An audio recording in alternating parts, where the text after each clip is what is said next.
Assalomu alaykum do'stlar. 2025-yil 7-iyun sanasida akamiz ketdi. O'lik bog' bilan gilos bog'ini tashkillaymiz deb kelgan ekan. Do'stlar, gilos qalin ko'rib qo'yganmiz. Yaqinroq kelib ko'rsatavering. Aka, gilos qalin. Mana gilos. Ha, gilos dahshatda. Kalibr bo'yicha mana 36 gacha olib boradigan gilosimiz do'stlar. Mana shu gilos $8, $9 chiqdi. Haladenga qo'yib qo'yganmiz. Mana gilos, turetsik giloslarimiz mana. 5 donasi bilan. Mana 5 donasini ko'rsatgan gilos qalin mana. Qirg'izistonlik ukalar buni ko'chatlardan ko'paytirib So'z yo'qda, gap yo'q, gap yo'q. Akamiz ko'rib, boq qilaman gilosdan ham haqiqiy ishqoz bo'lib qoldim deb mana kelibdi do'stlar, gilos kelib baho beramiz.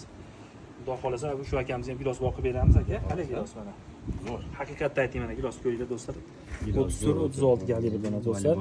Gilosdan boq qilaman degan turetsik giloslarimiz 8 xil navlari bor. Aloqaga chiqaverasizlar. Aka, kelganingizdan xursandmiz. Mana do'stlar, gilosimiz bemalol kelganini ham ko'raverasiz. Mana shu xudo xolasa hayvon qilib ulaganmiz. Sog' bo'linglar, salomat bo'linglar.